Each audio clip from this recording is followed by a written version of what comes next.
But हमने यहाँ पढ़ा था लास्ट में कि किसी भी लिक्विड ड्रॉप के अंदर जो प्रेशर है वो ज्यादा होता है। हमने बेसिकली ये पढ़ा कि pressure on the concave side is always more than pressure on the convex side. अगर ये हमारे पास एक लिक्विड ड्रॉप है, सपोज इस लिक्विड ड्रॉप का रेडियस है r, एक लिक्विड ड्रॉप है जिसका रेडियस है r, ठीक है, और एक्सेस प्रेशर है p, या ऐसे बोल दो एक्सेस प्रेशर p है, या ऐसे बोल दो बाहर प्रेशर है p0, अंदर प्रेशर है p, और इनका जो डिफरेंस है वो हो गया एक्सेस प्रेशर। तो अंदर हम बोल सकते हैं प्रेशर है P0 प्लस डेल्टा P बोल दो या स्मॉल p बोल देता हूँ, अंदर प्रेशर है P0 plus P। Let the excess pressure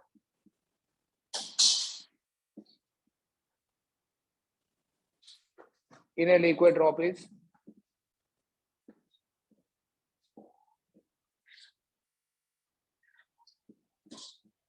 P।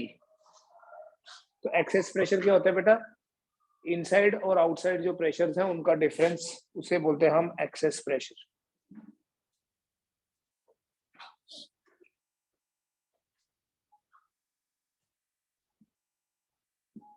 If the radius of drop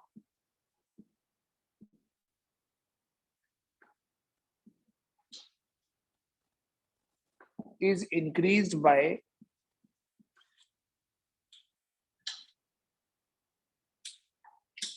a small amount delta R,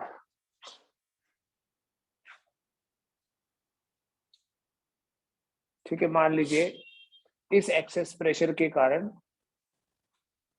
drop का जो रेडियस है वो बढ़ गया,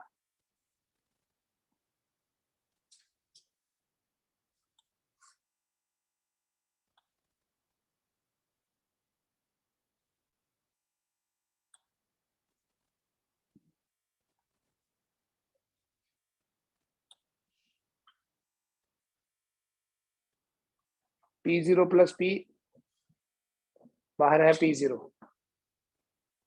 सिंस अंदर प्रेशर ज्यादा है तो उस एक्सेस प्रेशर के कारण मान लेते हैं ये रेडियस इंक्रीज हो गया by a small amount delta R। Then work done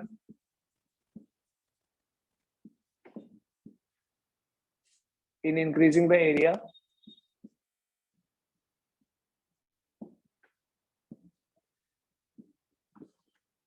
W is equal to, work क्या होता है? वर्क होता है surface tension into increase in area. What is T here? T is the surface tension। so हम ये बोल सकते हैं that W is equal to T into delta A, 4 pi R plus delta R का square minus 4 pi R square. पहले radius R था, अभी radius हो गया R plus delta R। It means that W is equal to T into 4 pi common ले लो, R square plus delta R square plus 2R delta R minus R square. बेटा ये R square और ये वाला R square cancel हो जाएगा, T into 4 pi into 2R delta R।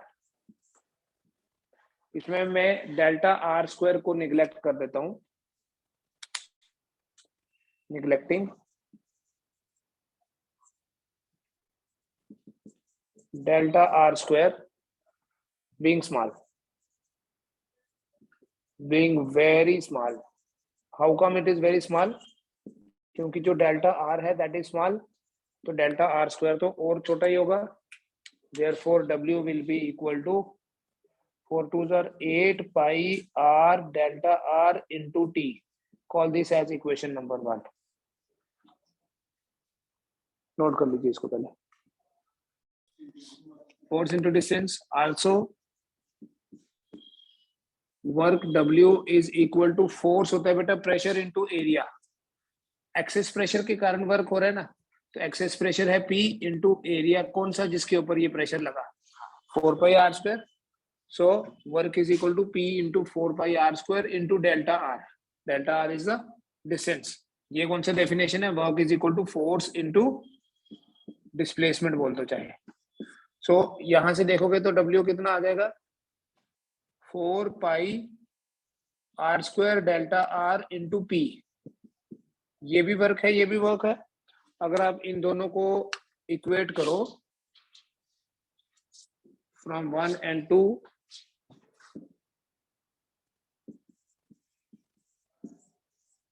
from 1 and 2 we have 8 pi r delta r into T is equal to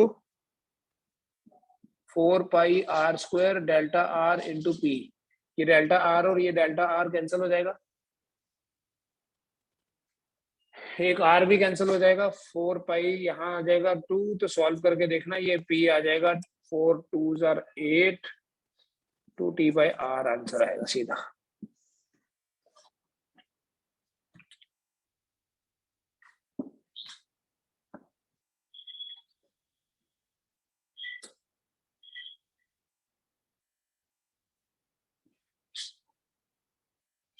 ठीक है, this is expression for excess pressure.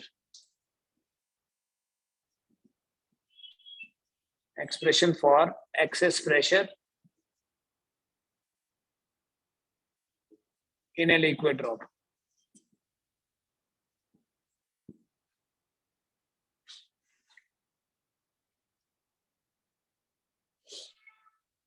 अगर ये liquid drop की जगह कोई soap bubble होता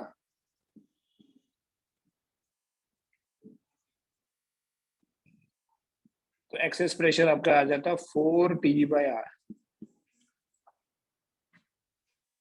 ठीक है. सो सिंपली कंक्लूजन एक याद रखें कि जो एक्सेस प्रेशर होता है, देयरफॉर एक्सेस प्रेशर P से अगर रिप्रेजेंट करें तो वो कोई सी भी ड्रॉप हो, excess pressure inversely proportional to the radius होता है.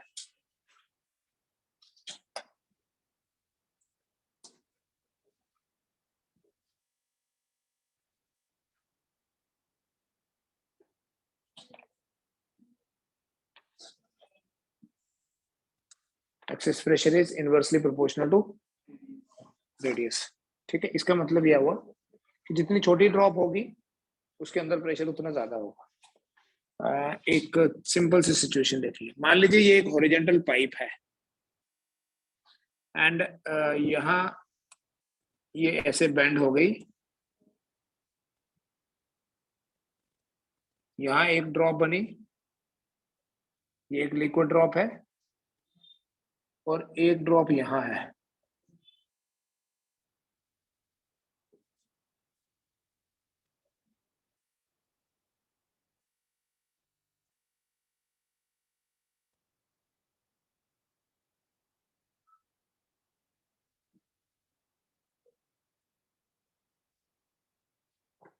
देन वी हैव, यहाँ कोई स्टॉपर है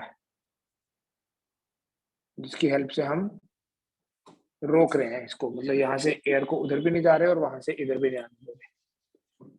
नाउ द क्वेश्चन इज, अगर ये ड्रॉप A है विच इज स्मॉलर, ये ड्रॉप B है which is bigger, which drop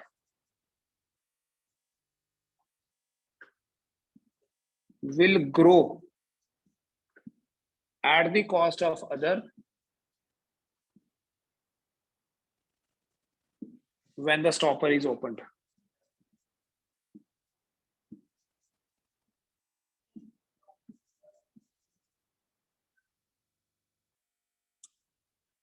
जब इस स्टॉपर को खोलेंगे तो क्वेश्चन ये है कि क्या हवा A से B जाएगी या B से A आएगी. A is smaller and B is larger. ठीक है, the flow of air will be from, it will not be from a bigger to smaller, it will be from the drop which is having smaller radius, means उसके अंदर pressure ज्यादा होगा. ठीक है, तो इसके अंदर प्रेशर कम होगा. सो अगर यहाँ प्रेशर P1 और यहाँ प्रेशर P2 है तो P1 P2 से ज्यादा है. Therefore the air will flow from A to B. Stopper को खोलेंगे तो एयर जो है वो फ्लो करेगी from A to B. The flow of any fluid takes place because of pressure difference. ठीक है, तो यहाँ प्रेशर ज्यादा और यहाँ प्रेशर कम होने के कारण यहाँ से इधर की तरफ फ्लो करेगी.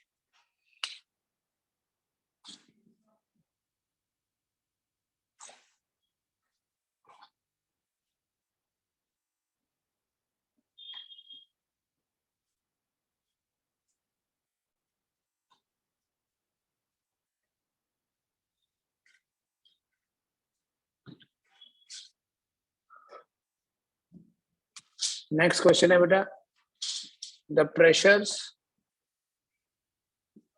inside two drops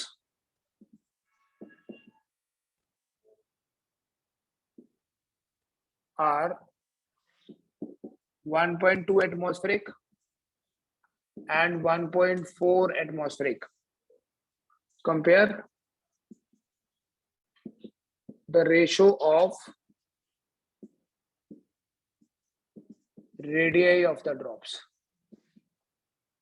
Compare the ratio of radii of the drops. एक ड्रॉप के अंदर प्रेशर 1.2 एटमॉस्फेरिक और दूसरी ड्रॉप के अंदर जो प्रेशर है वो 1.4 एटमॉस्फेरिक है. इन ड्रॉप्स के जो रेडियस है और रेडियस की रेशियो क्या होगी?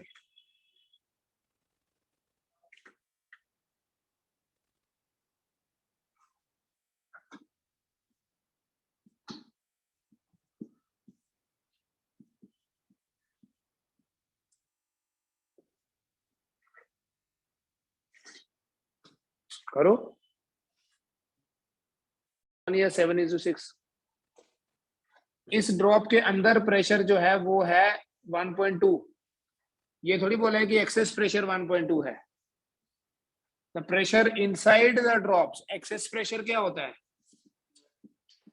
Access pressure is equal to P in minus P out. तो अगर ए के अंदर प्रेशर P1 है, so that will be equal to 1.2 atmospheric minus 1 atmospheric. बाहर तो atmospheric pressure हो गई. So P1 will be equal to 0.2 atmospheric. And similarly जो P2 होगा, that would be 0.4 atmospheric. हमें रेडियस की रेशियो निकालनी है. P1 by P2 would be equal to R2 by R1. या ऐसे देखो, रेडियस की रेशियो निकालनी है. प्रेशर आ गया आपके पास. सो वी से P1 is equal to 2T by R1. So what is R1? 2T by P1. And what is R2? 2T by P2. ठीक है. P1 कितना है? 0 पॉइंट. तो R1 कितना हुआ? R1 हुआ या R1 by R2 कितना हुआ? R1 by R2. P2 by P1. P2 by P1 मतलब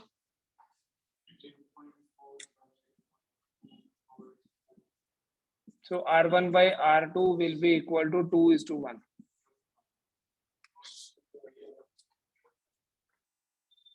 ठीक है. Excess pressure is actually P in minus P out.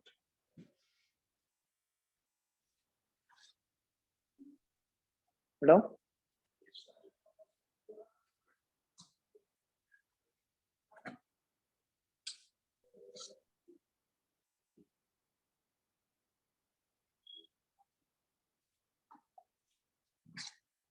Radius of interface कैसे निकालते हैं बेटा? Radius of interface. इंटरफेस होता क्या है? सपोज करो एक ड्रॉप है जिसका रेडियस है R1 और इसके साथ हम एक और ड्रॉप ले लें जिसका रेडियस है R2. इन दोनों को वी वांट टू कंबाइन. ठीक है. इसका रेडियस R1 है तो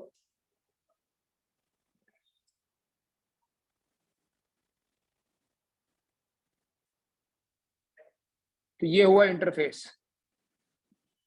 इस इंटरफेस ऐसे देखो, अगर इसके अंदर प्रेशर है P1 और इसके अंदर प्रेशर है P2, एक बड़ी ड्रॉप ले ली और एक छोटी ड्रॉप ले ली,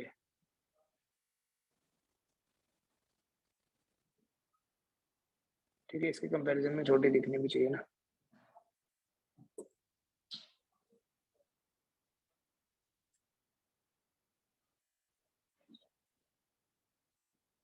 ठीक है, now suppose we want to combine these drops, तो एयर का फ्लो फर्स्ट से सेकंड होगा या सेकंड से फर्स्ट? पहले देखो, जो छोटी वाली ड्रॉप है, स्मॉलर ड्रॉप, बिगर ड्रॉप की बात करते हैं पहले। अगर बिगर ड्रॉप के अंदर प्रेशर है P1, अंदर प्रेशर P1 मतलब एक्सेस प्रेशर बोल रहा हूँ, एक्सेस कितना इनसाइड आउटसाइड से ज्यादा है, तो this will be equal to 2T/R1। और दूसरी वाली जो ड्रॉप है उसके अंदर प्रेशर अगर P2 प्लस एटमॉस्फेरिक प्रेशर है, तो एक्सेस प्रेशर क्या हुआ P2, that would be 2T/R2। ठीक है, तो एयर का फ्लो इसमें से इसमें होगा, और जो हमारे पास बनेगा ड्रॉप, उस ड्रॉप का कनकेव साइड ऐसा, ड्रॉप नहीं, इंटरफेस, इंटरफेस ये वाला इंटरफेस जो मतलब कॉमन बाउंड्री है, इंटरफेस इज बाउंड्री। ठीक है, जैसे इंटरफेस ये है जो एक किसी मीडियम को दूसरे मीडियम से सेपरेट कर रहा है, तो ये एक बाउंड्री, कॉमन बाउंड्री जो उनकी है उसको इंटरफेस बोलते हैं। तो एयर का फ्लो होगा फ्रॉम सेकंड टू फर्स्ट। तो अगर एयर का फ्लो सेकंड से फर्स्ट होगा, वो इसलिए हो रहा है बिकॉज जो नेट है that is P2 minus P1। P2 minus P1 मतलब 2T/R2 माइनस 2T, लेकिन अगर एक्सेस प्रेशर P है इंटरफेस में, तो 2T/R बोल सकते हैं इस P की जगह। It is equal to 2T common लेके 1/R2 माइनस 1/R1, 2T और 2T कैंसिल। डायरेक्टली एक फॉर्मूला और याद रखना है आपने कि जो 1/R है ये होता है 1/R2 माइनस 1/R1। सॉल्व करके ऐसे बनेगा R1 minus R2 divided by R1 R2। तो रेडियस ऑफ इंटरफेस डायरेक्ट याद रखो बेटा, रेडियस ऑफ इंटरफेस R जो है that is equal to product divided by bigger minus smaller. बस नोट कर लो। इंटरफेस का रेडियस, अरे और एक एक मिनट, और ऐसा इससे मिलता जुलता क्वेश्चन देखो, two drops having radii R1 and R2 combined to form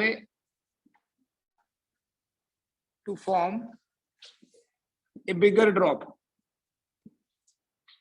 What is the radius of bigger drop? उस बड़ी वाली ड्रॉप का रेडियस जो है वो कितना होगा, वो कैसे निकालेंगे? Two drops having radii R1 and R2 combined to form a bigger drop. What is the radius of the bigger drop? ये वही सिचुएशन है, पहले भी बताया, volume remain same, volume same रहेगा, therefore 4/3 pi R1 cube plus 4/3 pi R2 cube is equal to, मान लो बड़ी वाली ड्रॉप का रेडियस R है, 4/3 पाई कैंसल, R क्यूब कितना हो गया, R1 cube plus R2 cube, तो R कितना हो गया, R1 cube R2 cube power 1/3। ठीक है, that is all in this pressure difference और जो थिन फिल्म वाला कॉन्सेप्ट पढ़ रहे थे। इसके बाद हमने जो पढ़ना है वो डिफरेंट है, उसमें कैपिलरी राइज पढ़ेंगे, कैसे लिक्विड का लेवल राइज होता है। ठीक है, नेक्स्ट क्लास में देखते हैं।